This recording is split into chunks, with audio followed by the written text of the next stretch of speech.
வணக்கம் நண்பர்களே. 15/10/2022 ஃபோர்நூன் நடந்த டெட் எக்ஸாமுக்கான மேத்ஸ் ஆன்சர் கீ இந்த வீடியோவில் பார்க்கலாம். 91வது கேள்வி பாருங்கள். 3/4 பங்கு லட்டின் எடை 180 கிராம் எனில் அதே லட்டின் 4/5 பங்கின் எடை என்னன்னு கேட்டிருக்காங்க. ஒரு லட்டோட 3/4 பங்கோட எடை கொடுத்துருக்காங்க. 3/4 பங்குன்னா 3/4 பங்குன்னு எடுத்துக்கலாமா? 3/4 பங்கு அப்படிங்கிறது 180. நமக்கு 4/5 வேணும். அப்போ முதல்ல என்ன கண்டுபிடிக்கணும்னா ஒரு பங்குன்னா இந்த 3/4 ஈக்குவல்ட்டுக்கு அந்த பக்கம் போயிடுச்சு அப்படின்னா 4/3 போயிடும். அது தெரியும்ல, தலைகீழாக போயிடும். அப்போ 3/4 அங்கே போயிடுச்சு அப்படின்னா 4/3. நமக்கு எவ்வளோ தேவை அப்படின்னா 4/5 பங்கு. ஸோ எவ்வளோ தேவையோ அதை பெருக்கிறோம் இன்ட்டு 4/5. இங்கே இருக்கிற வேல்யூ அந்த பக்கம் கொண்டு போயிடும். அங்கே இருக்கிறது ஏன் ஒரே மாதிரியாக கொண்டு வந்துடுறோம், ஒரே இடத்துலேயே செஞ்சிடறேன்னா கேன்சல் பண்ணுறது தான் ஒன்றாவே பண்ணிடலாம். இப்போ பாருங்கள், 1 3 3 6 3 18 0 1 5 5 12 5 60. ஸோ 12 இன்ட்டு 4 இன்ட்டு 4 பெருக்கணும் அப்படின்னா 192. ஸோ 192 கிராம் அப்படிங்கிறது தான் 91வது கேள்விக்கான ஆன்சர். அடுத்து 92. பின்வருவனவற்றில் எது முழு வர்க்க எண்ணும் மற்றும் முழு கன எண்ணும் அல்லாத எண் அப்படின்னு கேட்டிருக்காங்க. ஸ்கொயர் நம்பராகவும் இருக்கக்கூடாது, ஸ்கொயர் நம்பர் கியூப் நம்பர் ரெண்டுமாவா இருக்கணும். அப்படி இல்லாதது எது அப்படின்னு கேட்டிருக்காங்க. இப்போ உதாரணத்துக்கு 64ன்னு பார்த்தோன்னா 4 கியூப்னு எழுதலாம், 8 ஸ்கொயர்னு எழுதலாம். இந்த 729 பார்த்தீங்கன்னா 9 கியூப்னு எழுதலாம், 27 ஸ்கொயர்னு எழுதலாம். 81 பார்த்தீங்க அப்படின்னா 9 ஸ்கொயர்னு மட்டும்தான் எழுத முடியும். நம்ம என்னென்னு எழுத முடியாதுன்னா எதனுடைய கியூபாகவும் எழுத முடியாது. அப்போது கன எண் வர்க்க எண் ரெண்டுமாவா இல்லாதது எது அப்படின்னா 81 அப்படிங்கிறது தான். 4வது ஆப்ஷன் கூட பார்த்தீங்க அப்படின்னா 4096ன்னு கொடுத்துருக்காங்க. 4096 அப்படிங்கிறது நம்ம என்னென்னு எழுதலாம் அப்படின்னா 64 ஸ்கொயர்னு எழுதலாம், 16 கியூப்னு எழுதலாம். எது இந்த 4096, சரிங்களா? ஸோ 81 மட்டும்தான் அப்படி எழுத முடியாதுங்கிறதால இதுதான் நமக்கான விடை, சரியா? அடுத்து 93. ரவி தன்னிடம் உள்ள 3 அரிசி மூட்டைகளில் முறையே 100 கிராம் 80 கிலோகிராம் மற்றும் 60 கிலோகிராம் அரிசி சரியாகவும் விரைவாகவும் அளக்க ஒரு பாத்திரம் வேண்டுகிறார் எனில் அதன் அளவு அப்படின்னு கேட்டிருக்காங்க. அதாவது 3 விதமான அளவில் வச்சுருக்காரு. இது எல்லாத்தையும் அளக்கிறதுக்கு உண்டான சரியான அளவுன்னு கேட்குறாங்க. இதில் முக்கியமாக கவனிக்க வேண்டியது என்ன அப்படின்னா, அந்த அதனால் உள்ளது இவை அனைத்தையும் சரியாகவும் விரைவாகவும் அளக்க ஒரு பாத்திரம் வேண்டுகிறார் சொல்லியிருக்காங்க இல்லையா? இந்த 3 அளவையும் சரியாகவும் அளக்கணும் அப்படின்னா அதனுடைய HCF கண்டுபிடிக்கணும். என்ன கண்டுபிடிக்கணும் அப்படின்னா HCF. ஏன்னா இதே மாதிரியான கொஷின் ஸ்கூல் புக்கில் பாலை வச்சுருக்கு, லிட்டரில். இங்கே கிலோகிராமில் கொடுத்துருக்காங்க. அப்போ 100 80 60 இதுக்கெல்லாம் HCF கண்டுபிடிக்கணும்னா எல்லாமே முதல்ல 10ஆம் வாய்ப்பாட்டில் வருமா? 10ஆல் செஞ்சிட்டோம் அப்படின்னா 5 100 8 80 6 மறுபடியும் எல்லாத்தையும் 2ஆம் வாய்ப்பாட்டில் செய்யலாம்.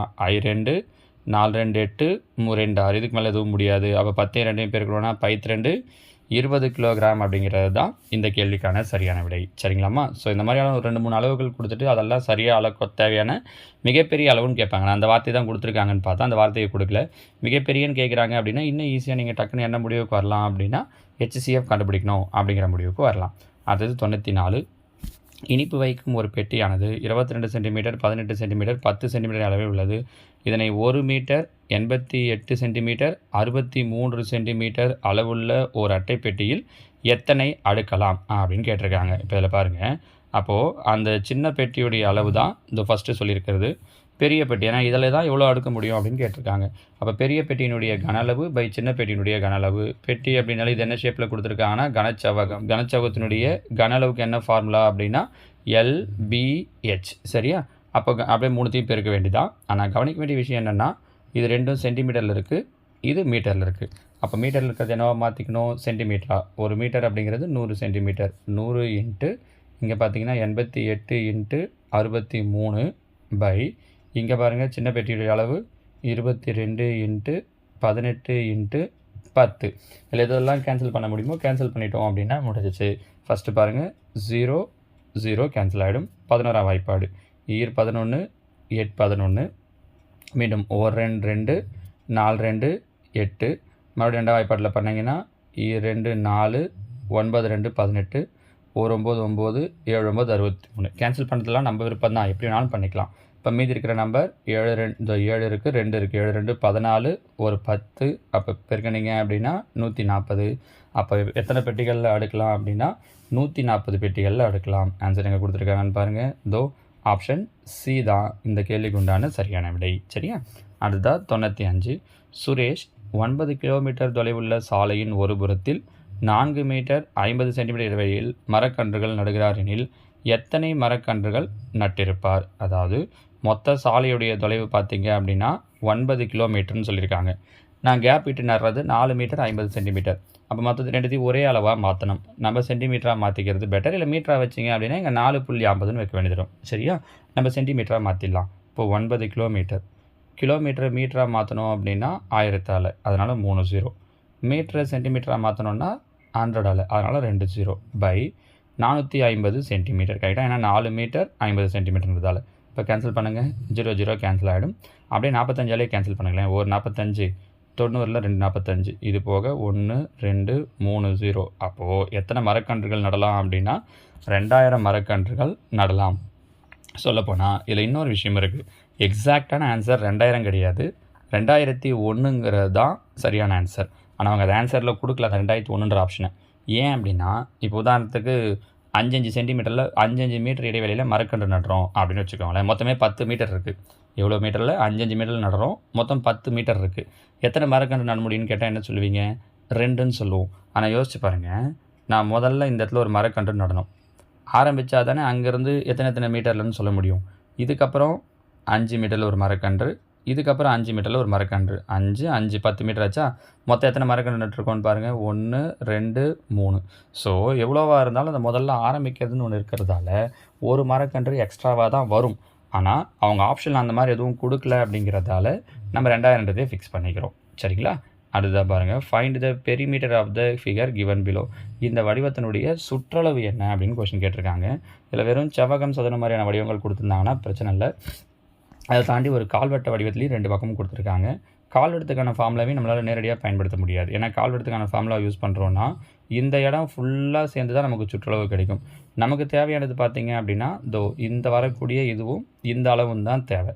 அப்போ அதை மட்டும் எப்படி கண்டுபிடிக்கிறது அப்படின்னா, இப்போ ஒரு முழு வட்டமாக இருந்துச்சுன்னா அதனுடைய பரப்பளவுக்கான அதனுடைய சுற்றளவுக்கான ஃபார்முலா 2πr. நமக்கு இதில் எது மட்டும்தான் வருதுன்னா இந்த இடம் மட்டும்தான் வருது. 4ல் ஒரு பாகம் தான் வர்றதால 4 வகுத்துட்டோன்னா அந்த இடத்துக்கு மட்டும் கிடச்சிரும். அப்போ பாருங்கள், 2 × 22/7 × 3.5 ஒரு 7 7. இங்கே கேன்சல் பண்ணிங்கன்னா 0.5 7 35. 2யும் 0.5 பெருக்குனா 1 ஒரு 22 22 பை கீழே இருக்குது 4. ஏன்னா வட்டத்துக்கு தான் 2πr. இது அதில் 4ல் ஒரு பாகன்றதால பையில் 4. அப்போது 22/4. இல்லை இங்கேயே அடிச்சிட்டிங்க அப்படின்னா 2 4 11 2 22. அப்போ 11/2 11/2 அப்படின்னா 5.5. அப்படி தான் அந்த 2யும் 6யும் பெருக்குனா 1 ஒரு 11 11 11/2னா 5.5. அப்போ இந்த அளவு எவ்வளோ அப்படின்னா 5.5. அதே தான் இங்கேயும் இருக்கும். ஏன்னா அதே அளவுக்கு ஆரம் தான் அப்படிங்கிறதால இதுவும் 5.5. இங்கே 6னா இதுவும் 6. கரெக்டாக? இது ஆரம்ன்றதால இது 3.5. இதுவும் ஆரம்ன்றதால 3.5. வித்தியாசம் தெரிஞ்சுங்களாமா? இது 5.5. சரியா? அப்போ இது எல்லாத்தையும் ஆட் பண்ணணும். பாருங்கள், இது ஒரு 3.5, இது ஒரு 3.5 கூட்டினா 7. இது ஒரு 5.5, இது ஒரு 5.5 கூட்டினா 11. இது ஒரு 6, இது ஒரு 6 கூட்டினா 12. அப்போ மொத்தத்தையும் கூட்டினீங்க அப்படின்னா 12 23 ஒரு 7 30. ஸோ இதனுடைய மொத்த சுற்றளவு எவ்வளவா இருக்கும் அப்படின்னா 30 சென்டிமீட்டர். இது இருக்குது பாருங்கள், ஆன்சர் சி. இதில் என்ன விஷயம் அப்படின்னா, இந்த கால்வட்ட பகுதியில் இருக்கக்கூடிய இந்த வில்லோட நீளம் என்னன்றதை கரெக்டாக கண்டுபிடிச்சிட்டிங்கன்னா தான் நம்மளால் ஆன்சர் போட முடியும். சரியா? அடுத்ததாக 97. கொடுக்கப்பட்ட எண்ணில் 7ன் இட மதிப்புகளின் பெருக்கல் பலன் காண்கன்னு கேட்டிருக்காங்க. 7ஓட இட மதிப்புகளுடைய பெருக்கல் பலன் அப்படின்னா 7 எந்தத்தில் இருக்குன்னு பார்க்கணும். 1 10 10ஆம் இடத்துல இருக்குது. அப்போ 70 × 100 1000 10000 லட்சம் 10 லட்சம். அப்போ 10 லட்சம் அது இடத்துல இருக்குது. அப்போது 7 போட்டு 3 4 5 6 0. நீங்கள் அது ஒன்றும் இல்லை, அதுக்கப்புறம் எத்தனை நம்பர் இருக்கோ அத்தனை 0 போட்டிங்கன்னா போதும். இப்போ பாருங்கள், 7 49. அதுக்கப்புறம் 1 2 3 4 5 6 7 0. 49க்கு அப்புறம் 7 0 போட்டிங்கன்னா முடிஞ்சிச்சு. எங்கே இருக்குதுன்னு பாருங்கள். முதல்ல வெறும் 49 கொடுத்துருக்காங்க, அப்புறம் 7 போட்டு 0 கொடுத்துருக்காங்க. இதுவும் கிடையாது, இதுவும் கிடையாது. இங்கே 49க்கு அப்புறம் நம்பர்ஸ் கொடுத்துருக்காங்க. அப்போ இந்த இடத்துல நீங்கள் கரெக்டாக என்ன பண்ணணும் அப்படின்னா 49க்கு அப்புறமா 7 0 எங்கே இருக்குது அப்படிங்கிறத கரெக்டாக எண்ணிங்கன்னா முடிஞ்சிச்சு. இது பாருங்கள், லாஸ்ட் ஆப்ஷனில் 1 2 3 4 5 6 7 0 இருக்குது பாருங்கள். இந்த 0வில் தப்பு பண்ணிட்டோன்னா ஆப்ஷன் சி போட்டுறதுக்கு வாய்ப்பு இருக்குது, கவனமாக போடணும். சரியா? Option D. அடுத்தது, இந்த ஷேடட் ரீஜனுடைய ஏரியா என்ன, நிழலற்ற பகுதியின் பரப்பளவு என்னன்னு கேட்டிருக்காங்க. இது ஈஸியானது தான் பாருங்கள். நிழலற்ற பகுதியின் போது நம்ம இது மொத்தமாக எடுத்துக்கணும் அப்படிங்கிறது கூட கிடையாது. நமக்கு தேவை இந்த பாருங்கள், இந்த ரீஜியன் மைனஸ் அதுலேருந்து இதை மட்டும் பண்ணிட்டோன்னா போதும். இந்த ஆஃப் ஷேட் இருக்குல்ல, இது ஃபுல்லாக இங்கே பாருங்களேன், இது மொத்தம் 4, இது அதில் பாதி. அப்போ இது என்னவாயிடும் அப்படின்னா சென்டிமீட்டர் 2 ஆகிடும். ஸ்கொயர் ஷேப், இது சதுர வடிவம். சதுரத்தினுடைய பரப்பளவுக்கான ஃபார்முலா a ஸ்கொயர். அப்போ 2 ஸ்கொயர் என்னவாயிடும் 4. இதுக்குள்ளாடி இருக்கிற இந்த சின்ன ஷேப் கரெக்டாக, இதுலேயும் பாதி. அப்போ இதுலேயும் பாதினுமோ அதனோட சைடு என்னவாயிடும் 1. அதுவும் ஸ்கொயர்ன்றதால 1 ஸ்கொயர் 1.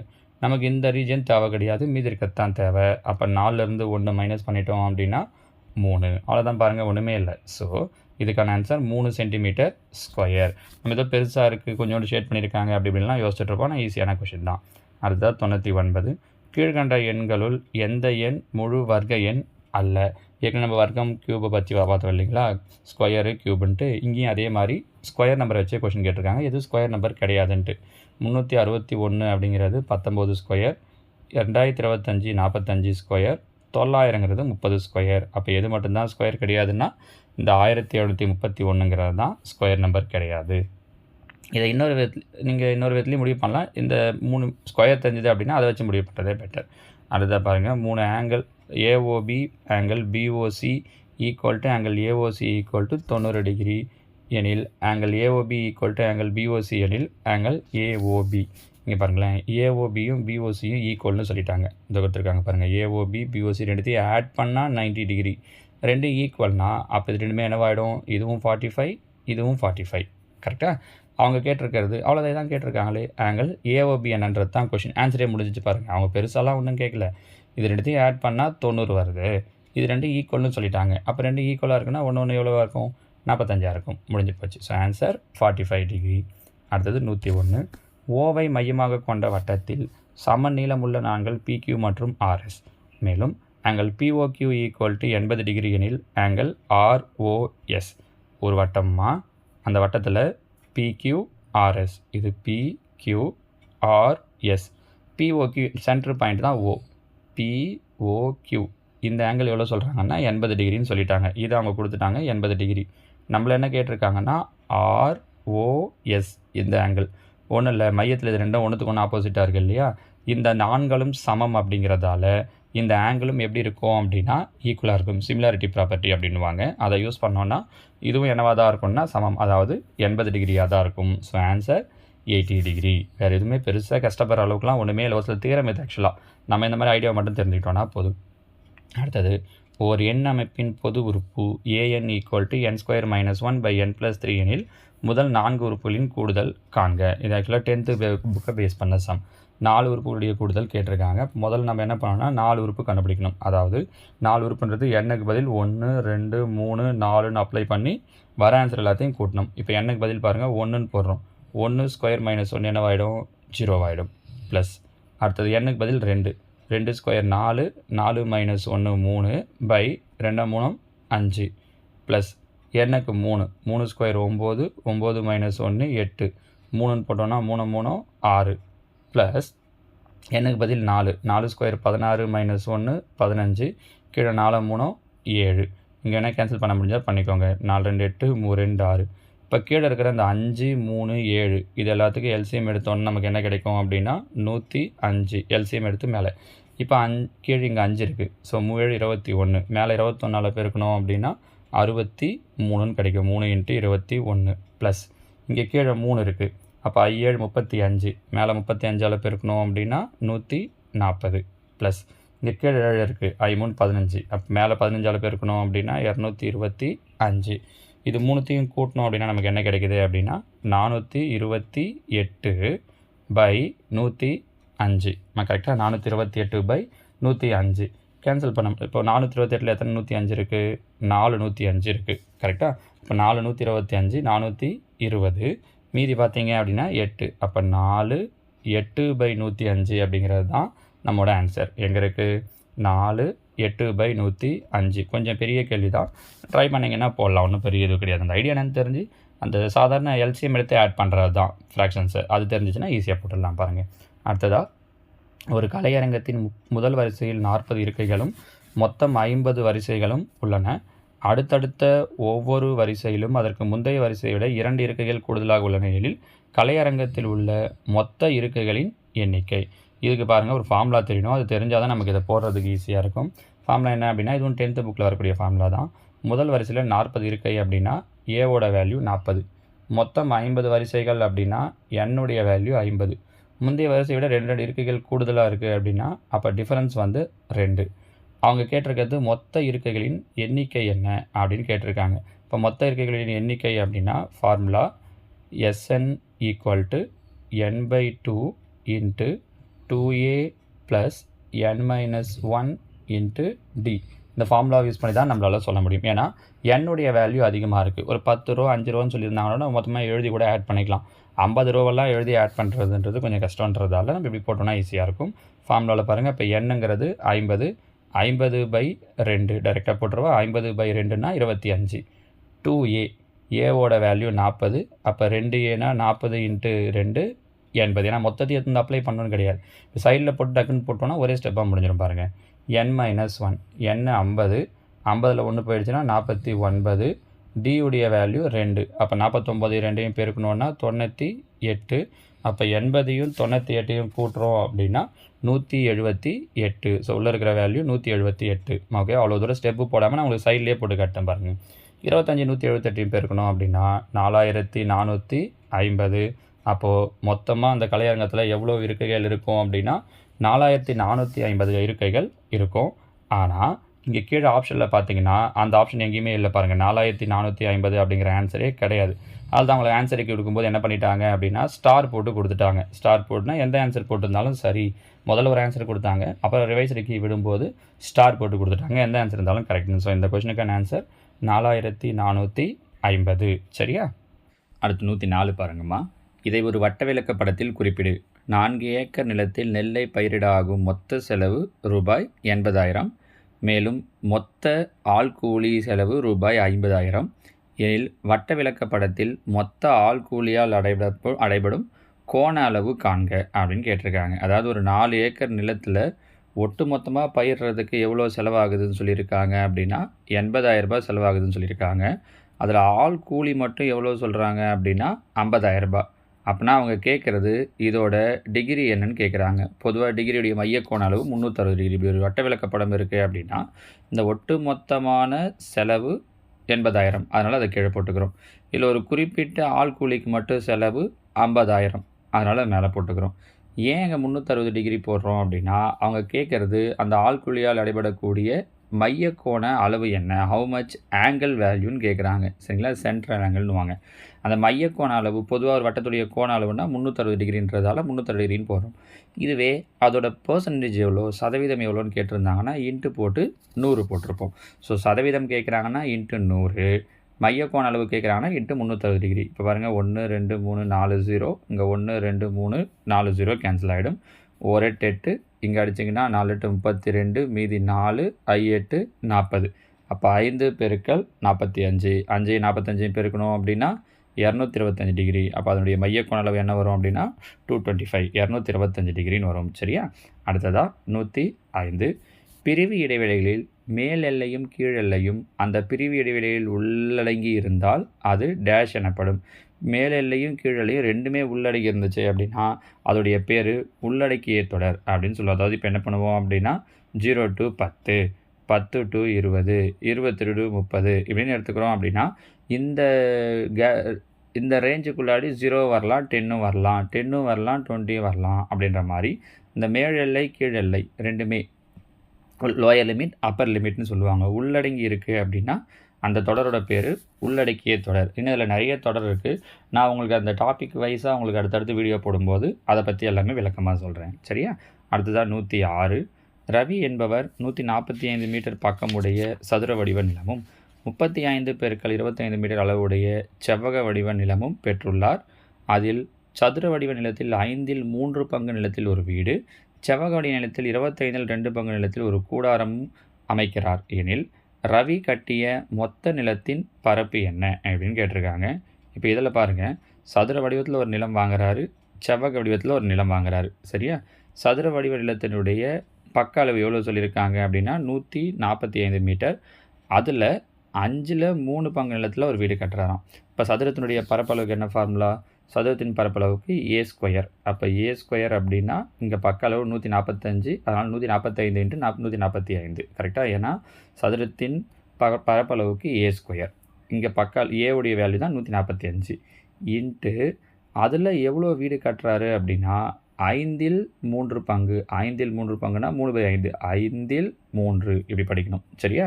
5/3 பங்கு. அப்போ இது கேன்சல் ஆகும்னா கேன்சல் பண்ணிட்டோன்னா இதில் எவ்வளோ அளவுக்கு ஒரு வீடு கட்டியிருக்காரு அப்படிங்கிறது நமக்கு தெரிஞ்சிடும். பாருங்கள், 1 5 5, இங்கே பார்த்தீங்கன்னா 2 5 10, மீதி 4, 9 5 45. அப்போ 29 × 145 × 3 பெருக்கணுன்னா நமக்கு என்ன கிடைக்கும் அப்படின்னா 12,615 கிடைக்கும். சரியா? இது அப்போ சதுர வடிவத்தில் அவர் கட்டியிருக்கிற அந்த சதுர வடிவ நிலத்தில் கட்டியிருக்கிற வீட்டுடைய பரப்பளவு. அடுத்ததாக செவ்வகம் பாருங்கள், 35 மீட்டர் 25 மீட்டர்ன்றது அதனுடைய அளவு. செவ்வகத்தினுடைய பரப்பளவுக்கான ஃபார்முலா L × B. அப்போது 35 × 25.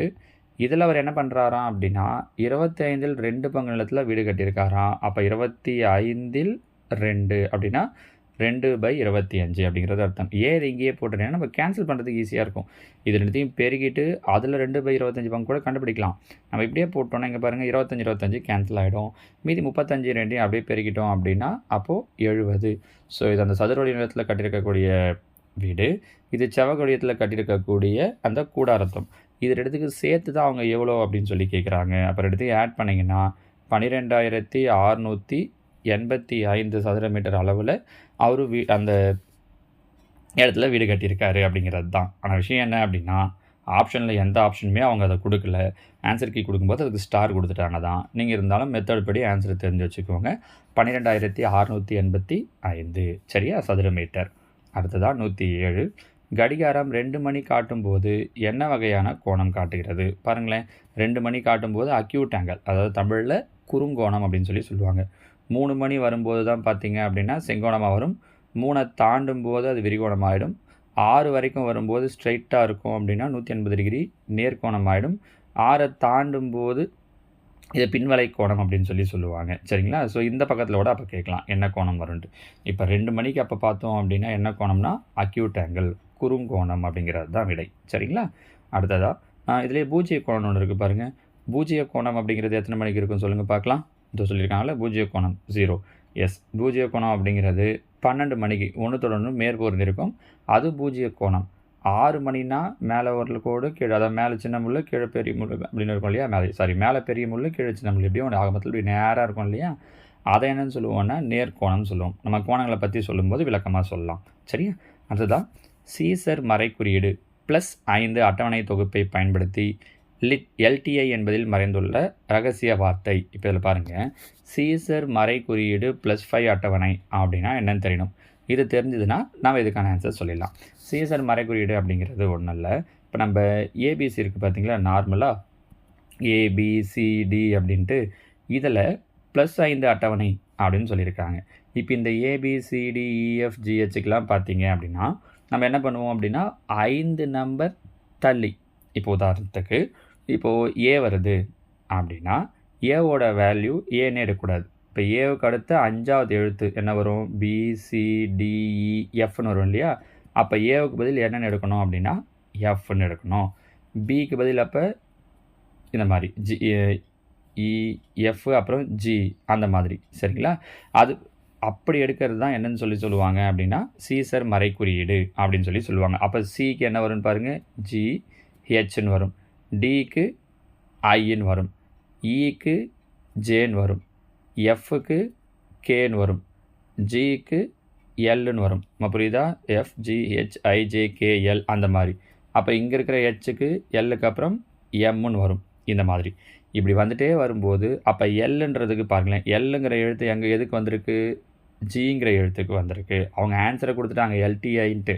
சரியா, அது ஒரிஜினல் வேர்டு என்னவா இருக்கும் அப்படிங்கிறது தான். அப்போ ஜிக்கு பதில் தான் அவங்க எதை யூஸ் பண்ணியிருப்பாங்கன்னா எல்லுங்கிறத யூஸ் பண்ணியிருப்பாங்க. நம்ம கரெக்டாக புரியுதுங்களாம்மா? ஜிக்கு பதில் எல். அப்போது ஃபஸ்ட்டு எழுத்து எல், இங்கே ஃபஸ்ட்டு எழுத்து ஜி வரணும். இங்கே வரல, இங்கே வரல, இங்கே வரல. ஃபஸ்ட்டு எழுத்து இங்கே தான் ஜின்னு வருது பாருங்கள், காடு.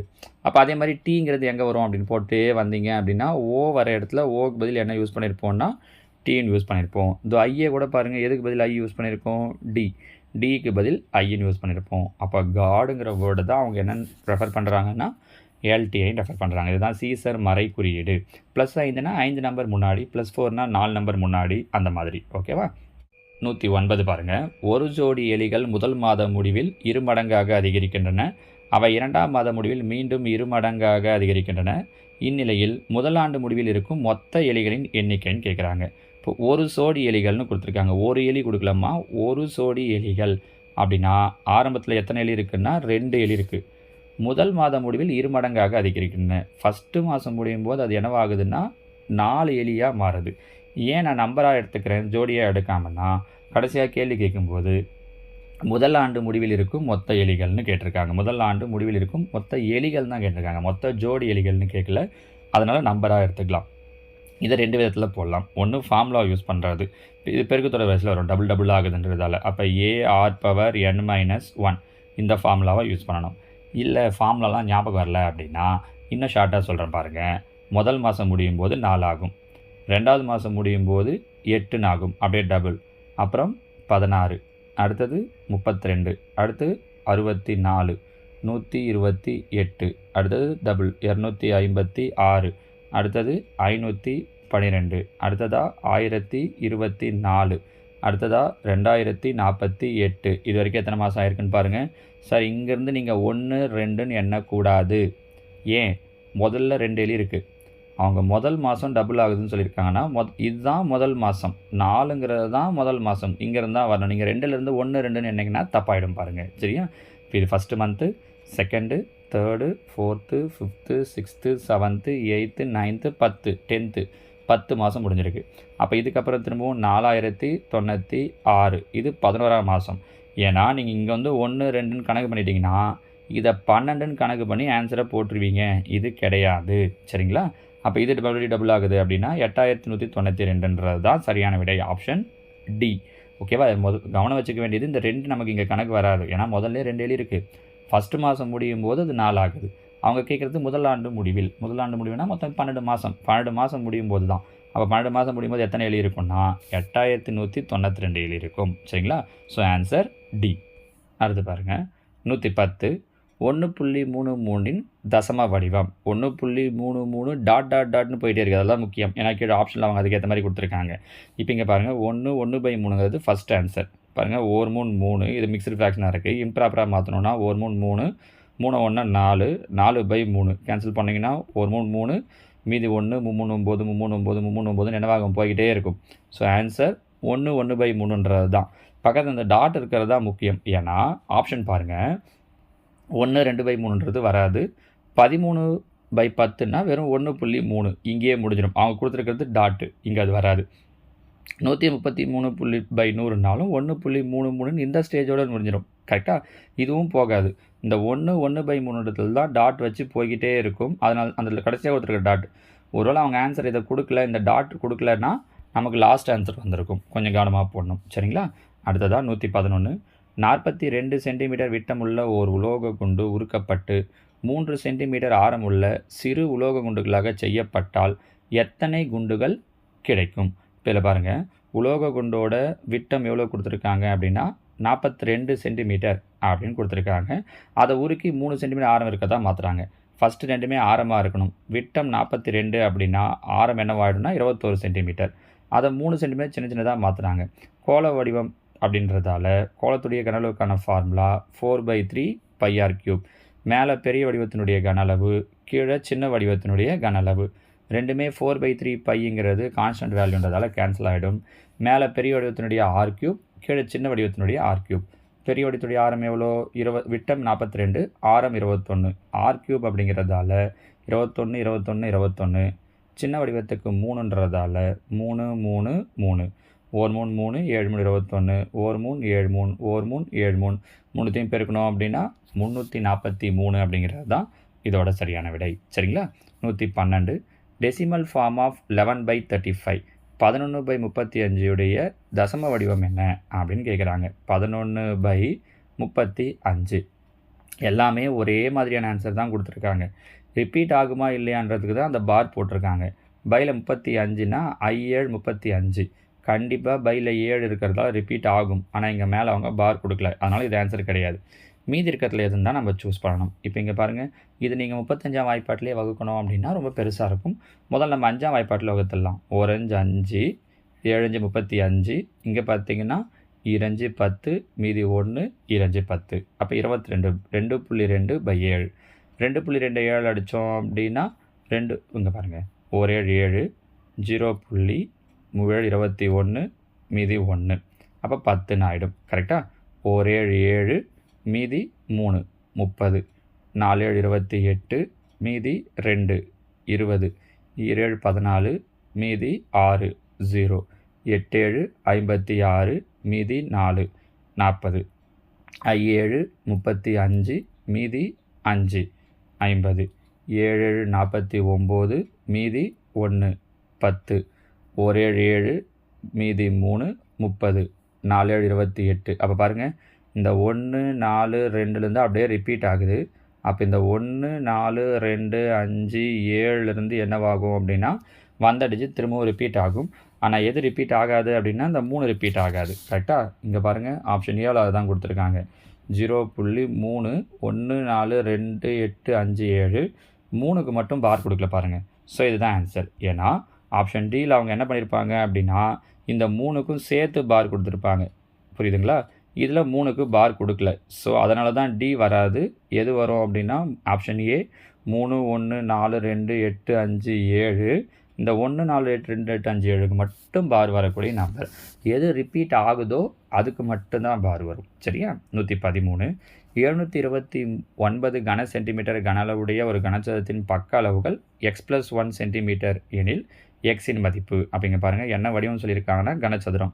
கனசதுரத்தினுடைய பக்க அளவுக்கு ஃபார்முலா x+1, கன அளவுக்கு ஃபார்முலா x+1 ஹோல் கியூப். இதை தான் அவங்க என்ன சொல்லியிருக்காங்க, ஏன்னா ஏ கியூப் அப்படின்றதால இதை தான் 729ன்னு சொல்கிறாங்க.